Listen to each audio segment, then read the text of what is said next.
José Inácio Vieira de Melo nasceu em Alagoas, 1968. Radicado na Bahia, é poeta, jornalista e produtor cultural. Desde 2000, publicou 6 livros. Entre eles, A Terceira Romaria, 2005, e o mais recente, 2012, Pedra Só.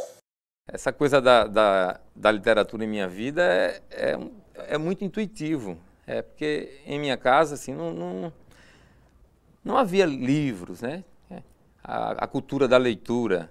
E depois passou a ter livros, porque passavam aqueles vendedores de livros, e a minha mãe comprava os livros para colocar lá na estante e para despertar o interesse de algum dos filhos. O meu irmão mais velho, ele tinha interesse pelos livros didáticos, né? E eu pegava tudo para olhar as figuras, para ler. Dicionário, eu pegava o dicionário e começava assim, a ler, verbete por verbete, lendo com aquela vontade de descobrir as coisas. Via uma bandeira, uma coleção de bandeiras nesse dicionário tinha no centro, a bandeira de praticamente todos os países, aí eu olhando e memorizando o nome daquelas coisas. Então era muito intuitivo, muito a vontade de descobrir os signos, né? de ler as coisas, de ter uma outra leitura. E sempre uma ligação com a natureza, que estava fora do padrão da família. Eu sou filho de fazendeiro, então todo mundo ia para a fazenda para olhar o gado, vacinar o gado, ferrar o gado, isso, aquilo. Eu fazia tudo isso, mas eu não tinha uma ligação com aquilo, eu estava sempre aéreo.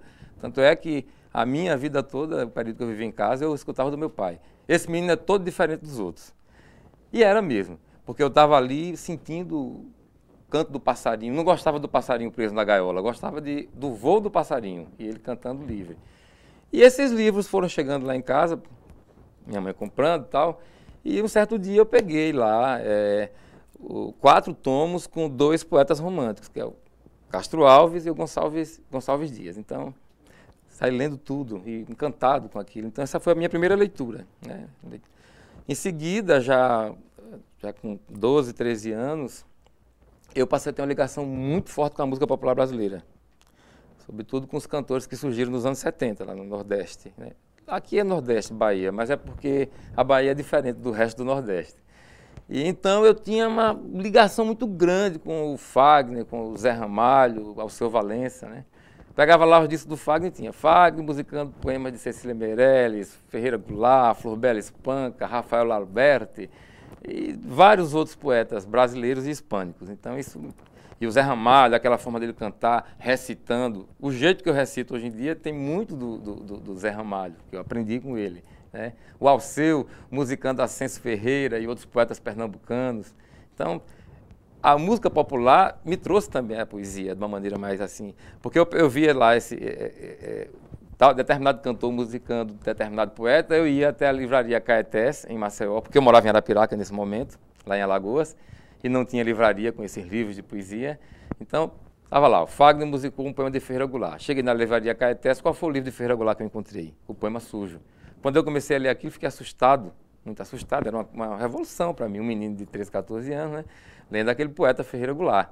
Porque o Fagner musicou traduzir-se, que é uma coisa muito bonita, né? Mas que os compositores, normalmente, eles vão na rima, eles vão atrás daquela rima para facilitar a música em si.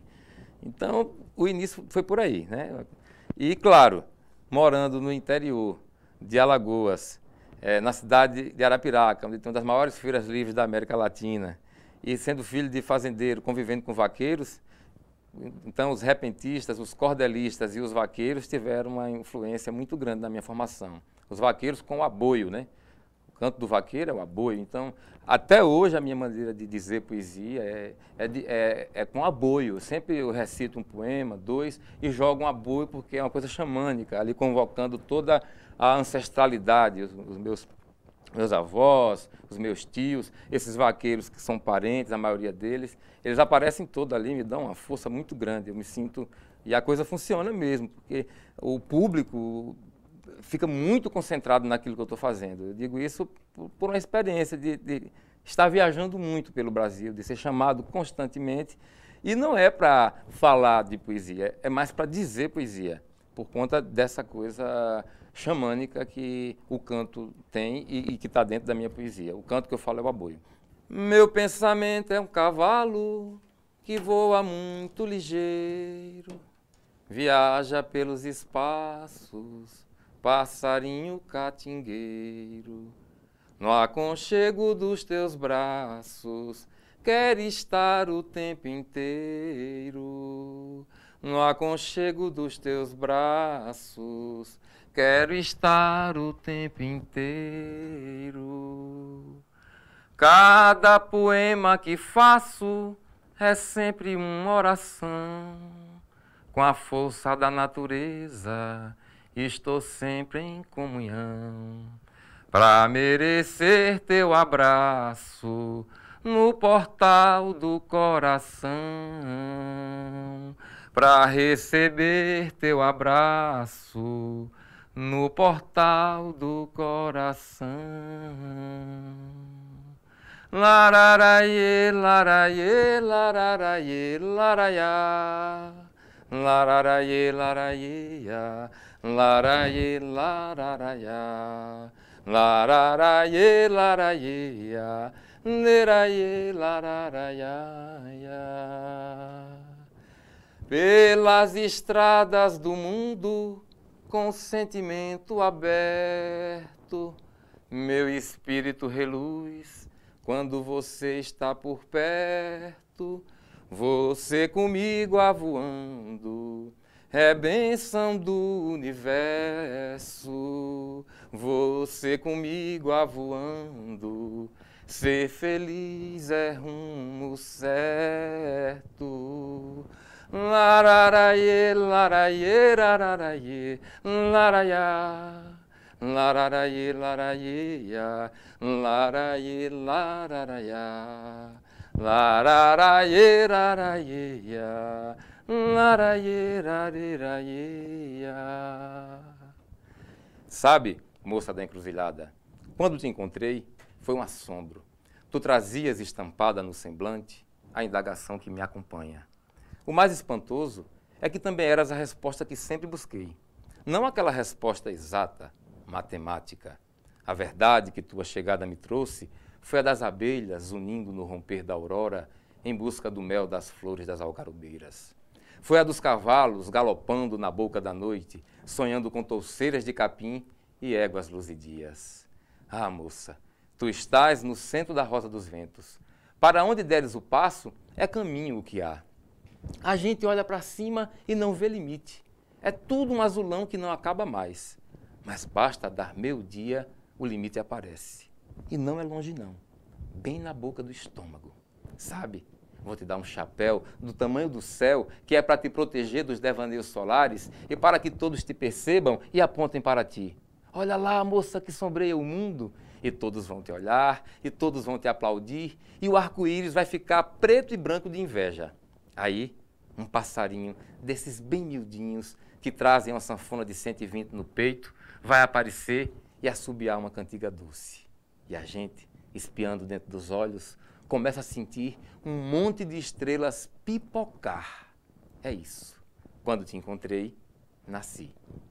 Qualquer abordagem que eu vá fazer, dos elementos que estão no mundo, da contemporaneidade, pode ser falar da internet, sempre vai aparecer ali algum elemento do sertão, daquela geografia, o vocabulário que compõe aquele cenário e o vocabulário das pessoas daquele lugar. Não que eu faça uma poesia popular. A minha poesia, eu não posso dizer que é uma poesia de cunho popular, né? Ela é uma poesia que dialoga com a tradição. Eu tenho leituras e mais leituras de poesia, como acredito que todo poeta tenha, não é? E também tenho uma formação acadêmica, meio acidentada, mas tenho, né? Porque eu parei um tempo, terminei o 2º grau lá em Alagoas e passei 10 anos sem frequentar faculdade, enfim, sem frequentar lugar nenhum, só no mato mesmo, morando num lugar onde não tinha energia elétrica nem água encanada.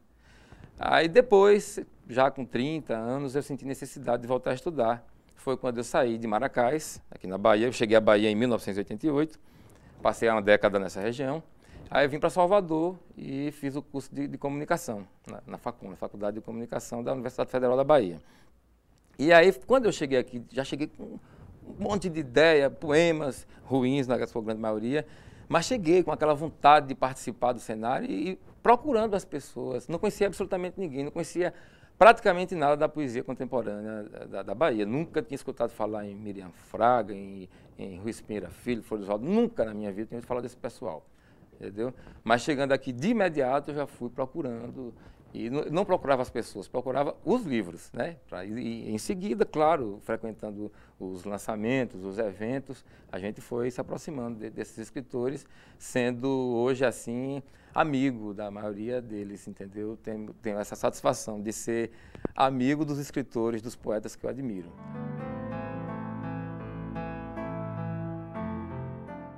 E essa oralidade é muito forte, porque quando eu digo que não faço a poesia popular, de maneira nenhuma eu estou querendo diminuir a poesia popular. Os grandes poetas populares estão, assim, no mesmo nível dos grandes poetas, digamos, de origem acadêmica, né? É só lembrar que Homero, que funda essa tradição ocidental, era um poeta popular, da oralidade. Então, eu bebo lá na origem, lá em Homero, na Ilíada e na Odisseia. E mais adiante, com Camões, mais adiante com Gerardo Melo Mourão, aqui no Brasil, né, que escreveu Invenção do Mal, onde ele conta a saga dos portugueses chegando ao Brasil, uma poesia épica. A minha poesia, ela tem esse caráter exclamativo, grandiloquente e épico, um tom épico que vem dos cantadores, que vem de Gerardo Melo Mourão, que vem de Homero, que vem dos vaqueiros também. E eu te digo, eu nunca tinha pensado muito nisso, mas o Castro Alves e o Patativa do Assaré, eles são muito parecidos. E eles são muito presentes nessa minha origem.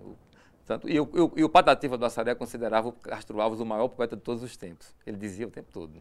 Entendeu? Então, o Castro Alves, o jovem, o belo jovem, ele está muito presente nisso tudo. A gente não fala porque ele já se incorporou de tal maneira ao imaginário. Eu, como baiano, hoje em dia, eu tenho 46 anos, 20 de Alagoas, 26 de Bahia. Então, eu sou muito mais baiano hoje em dia, né? Embora ame Alagoas, porque é a origem de tudo, né? Lá em Olho d'Água do Pai Mané, o povoadozinho onde eu nasci, né? Então, o Castro Alves, ele é muito forte, e a gente tenta fugir um pouco disso, né? Do Castro Alves, do João Cabral de Melo Neto, porque senão você fica fazendo pastiche desses caras, desses grandes artistas. E vou te dizer, não tem coisa pior, viu, do que você querer imitar o Castro Alves ou o João Cabral de Melo Neto, porque não dá. Eles estão num patamar que você só vai ficar sendo uma cópia mal feita. Mas o Castro Alves está muito presente, essa coisa da récita, né? Você falou uma coisa que as pessoas me criticam muito, que é o fato de eu gostar de me exibir. Eu gosto mesmo, eu não tenho nenhum problema com isso. E assim, eu faço... Um outro dia teve uma outra poeta aqui, ela falou, Zé Inácio, que é um marqueteiro. De fato, eu apresento o meu trabalho. Agora sim, da mesma maneira que eu estou suscetível ao aplauso, eu estou suscetível à vaia, né? Então, quando eu exibo o trabalho, eu não digo, ei, me aplauda, eu digo, o trabalho está aí. E te digo, o retorno tem sido muito positivo, e eu fico muito contente com isso. E não, a poesia que eu faço não é para ficar guardada em gaveta, não, é para exibir mesmo. E se eu puder me exibir junto com ela, melhor ainda.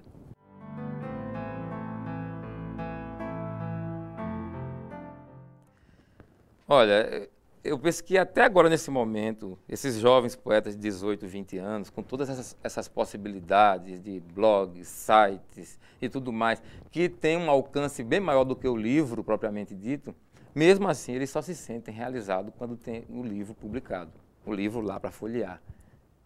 Então, comigo não foi diferente. Eu cheguei aqui, tinha aquela vontade de publicar, aquela ânsia. E essa ânsia, às vezes, ela é prejudicial, porque você, às vezes, publica algo que ainda não está no ponto, né? Você se precipita um pouco. E eu acho que, nesse sentido, eu me precipitei um pouco. Não me arrependo do meu livro, não renego esse livro, Códigos do Silêncio. Tem aí, são 40 poemas, 10 eu publicaria novamente e 5 eu gosto muito. 5 eu coloco, já publiquei uma antologia em 2011, a convite de Valdir Duval, na Edições Galo Branco, uma coleção importante, uma coleção legal, chamada 50 Poemas Escolhidos pelo Autor. Eu fui o mais jovem da coleção e eu coloquei 5 poemas desse primeiro livro. Mas tem ali, digamos assim, 2/3 do que foi publicado, eu não publicaria hoje de maneira nenhuma. Mas foi uma grande satisfação publicar esse primeiro livro. Eu vim lá da roça, lá do município de Maracás, a fazenda Cerca de Pedra naquela ocasião, com um matulão de poemas, uns 100 poemas. Foram todos jogados fora. Aí, quando eu coloquei o livro, submeti à avaliação do Selo Letras da Bahia, da FUNSEB, que o meu primeiro livro foi publicado pelo Selo Letras da Bahia, o Códigos do Silêncio. Então, eu coloquei 50 poemas.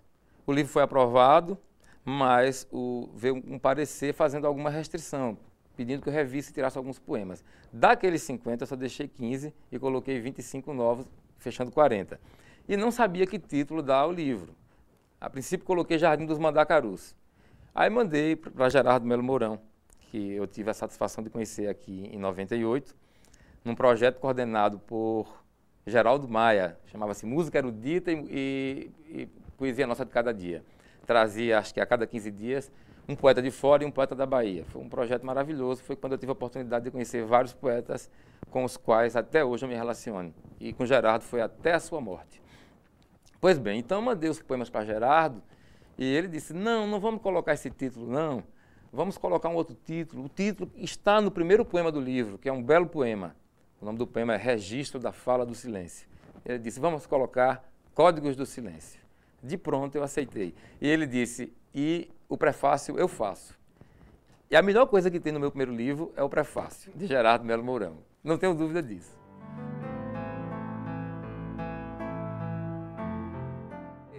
O primeiro livro teve uma boa recepção. O Afonso Romano de Santana se manifestou, alguns outros escritores se manifestaram. Floresvaldo Matos fez na época era editor do A Tarde Cultural, deu 2 páginas, com destaque para poemas, e o prefácio do Gerardo. E o prefácio do Gerardo chamava-se Um Momento de Beleza. Só que Floresvaldo Matos colocou um outro nome no prefácio. Sabe qual foi o nome? Decifração de Abismos. Então, eu peguei aquele título que o Floresvaldo Matos colocou no texto do Gerardo e usei para ser o nome do meu segundo livro. Esse, sim, é um livro que eu gosto bem, gosto bastante.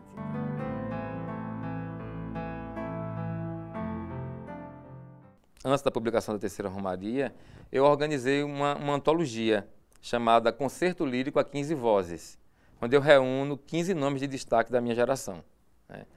Lá estão Marangalo, Ângela Vilma, Golar Gomes, Marcos Vinícius Rodrigues, Sandro Ornelas, Cristina Leilani, de Vitória da Conquista. Enfim, são 15, eu não vou lembrar o nome de todos agora, mas são 15 lá. Há ausências, né, que você não consegue colocar todos, até porque também não conhecia todos naquele momento.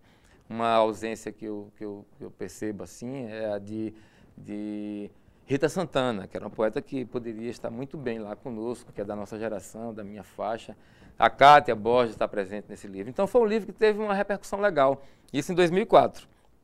É um livro que posteriormente passou a ser estudado em universidades e tal. Aí em 2005 eu lanço a Terceira Romaria, que é um livro que assim, porque na verdade eu sou daquela linha que acha e que acredita mesmo que a gente está escrevendo sempre o mesmo livro.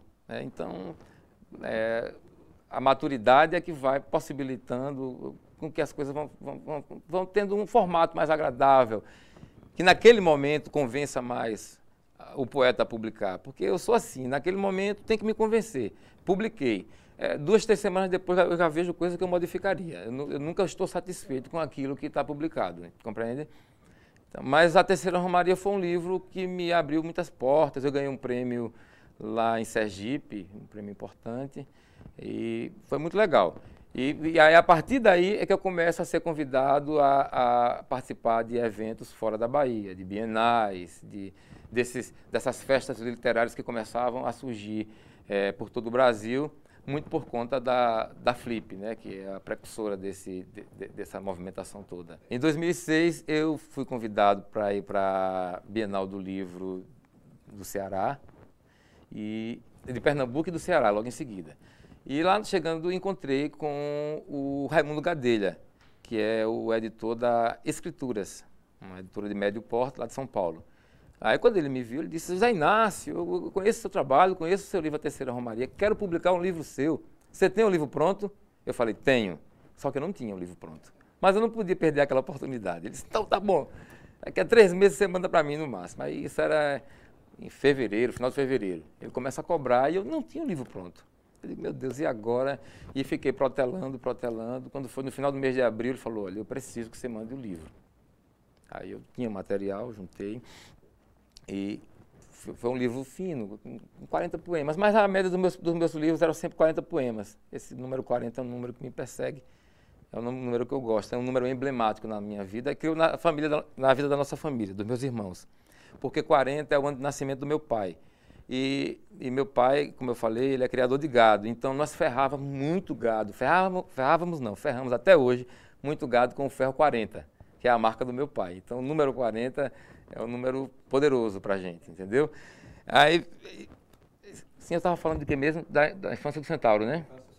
Pois bem, aí mandei 40 poemas. Aí ele disse, olha, como os outros livros seus foram publicados lá na Bahia, por selos pequenos que não distribuíam, vamos pegar esses 40 poemas inéditos e juntar mais 40 poemas dos seus 3 livros anteriores, para a gente fazer um livro mais encorpado.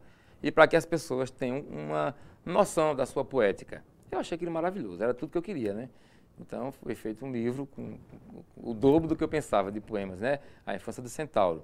E esse também, mais uma vez, assim, teve uma atenção considerável da crítica, não da crítica local, da crítica nacional, do Rio Grande do Sul, do Rio de Janeiro, São Paulo. Os críticos se manifestaram sobre esse trabalho.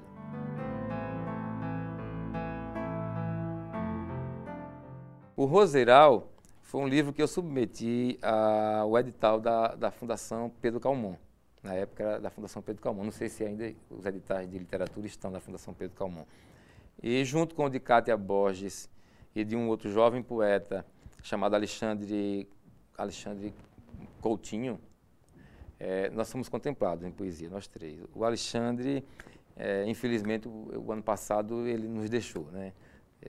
Partiu para a imensidão. Então, o Tiquetezinho de Cátia Borges, o Roseiral e o Estudos de Corpo do Alexandre foram os 3 livros contemplados pelo edital da Fundação Pedro Calmon. Mas aí eu já tinha essa ligação com o Gadelha, né? Então imediatamente mandei para lá. É um livro diferente. Com a Infância do Centauro, eu acho que eu fecho um ciclo. O Roseiral é um livro mais agressivo, muito mais agressivo, né? Até a Infância do Centauro eu vinha com aquela poesia de contemplação, de harmonia com as divindades, com o ambiente sertânico, dialogando com o universo, né? Mas de uma maneira assim, como é que eu posso dizer? De uma maneira suave, né? O Roseiral não, o Roseiral é um livro muito agressivo. Nos outros livros havia poesia erótica, mas eram poemas de insinuação.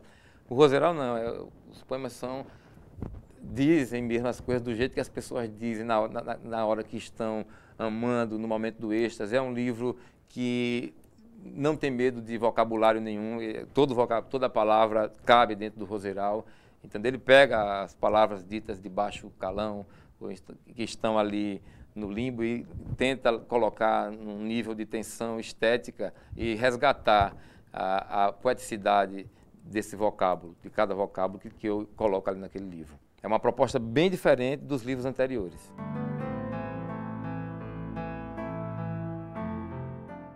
O livro Pedra Só é de 2012. E Pedra Só é o nome da minha fazenda. Fazenda da família. Eu digo minha porque eu faço parte da família. É um lugar onde eu tenho vivido desde 2006. Né? Eu moro em Jequié, mas com frequência estou na Pedra Só.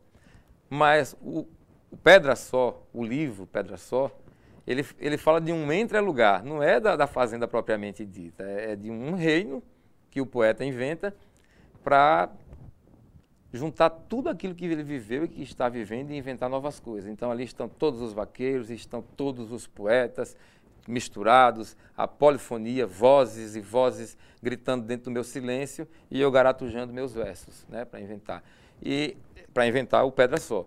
E o Pedra Só, o poema, é um poema épico, é um poema diferenciado dentro da minha produção, que é um poema longo, de longo fôlego, ele é dividido em 27 partes. Então, a minha poesia já toma uma outra compleição, uma outra conformação com esse livro, o poema nuclear, o Pedra Só, como eu já falei, né, um poema longo, e onde eu vou colocando todas as minhas experiências e criando uma mitologia pessoal em torno da minha existência, colocando esses vaqueiros como se fossem, e são de fato, né, grandes guerreiros, grandes heróis, pegando aquelas pessoas anônimas que já foram e que conviveram comigo e tentando dar essa dimensão mitológica. Na poeira de um tempo impreciso, as histórias do silêncio, ninhadas de signos sem tradução. Silêncio na carne, silêncio que sente a areia passar, tempo para a solidão do poema. Cultivamos os nomes, criamos semblante para cada nome, para mostrar nossos nós à palavra. Com os olhos marejados, a vertigem cresce, suas roupas são de luz e de som. O pasmo nos sobressalta e gozamos de tudo. A poesia de um tempo sem siso e sua estranha ninhada de histórias das entranhas do silêncio. Nosso heroísmo é trágico e as parcas são infinitas. Temos apenas a ilusão das coisas e o caminho é irreversível. Retornar apenas para o nome, para o ser que não tem nome. Quando eu cheguei aqui em 98, aqui em Salvador, eu fui conhecendo os poetas, né? E, claro, me relacionando mais com os poetas da minha geração, o pessoal da minha faixa etária, um pouco mais velho, um pouco mais jovem. E o que eu percebi é que as pessoas reclamavam demais. Reclamavam demais e não faziam nada. Aí eu percebi que alguém tinha que fazer alguma coisa. Então, eu me coloquei no lugar de fazer. Ao invés de reclamar, eu procurei fazer. Porque eu acho muito mais interessante. Eu nunca tive dificuldade em publicar livros. As pessoas reclamam de... Publicar livro é muito fácil.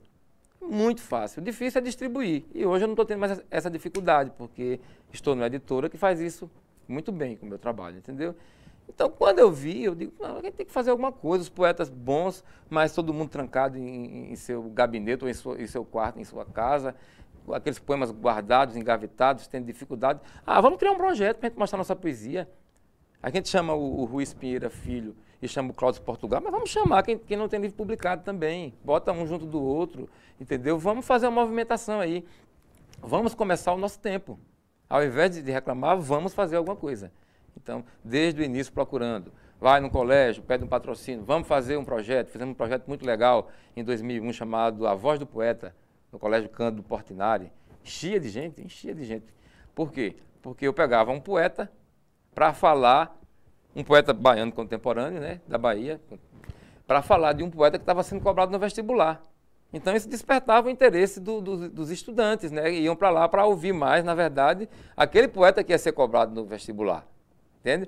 Ruiz Pinheira Filho falando de Mário de Andrade, Miriam Fraga falando do cancioneiro da Inconfidência de Cecília Meirelles, Eduardo Teles, que faleceu esses dias, poeta da praça, uma pessoa valorosa, para falar de Castro Alves, que ele recitava tudo de Castro Alves de cabeça, entendeu? Geraldo Maia para falar de Oswaldo de Andrade. E foi assim que eu enchi de gente lá. E o Dazo Tavares para falar dos poetas da Inconfidência. A gente pensava uma maneira de levar a gente para ver. Aí depois eu percebi que tinha que fazer era pela minha geração. Foi quando eu comecei no Grande Sertão, o projeto Poesia na Boca da Noite, que durou 4 anos. Eu levava sempre 2 poetas. Aí, a partir do 2º, 3º ano, coisa assim, eu comecei a levar um poeta daqui e um de fora. As coisas começaram a ter essa dimensão, né? Eu não sei como, porque esse meu jeito meio rústico assim de ser, mas eu tenho uma facilidade de chegar nas pessoas e de conseguir o que eu quero, né? Eu tenho essa facilidade de ser um elemento aglutinador.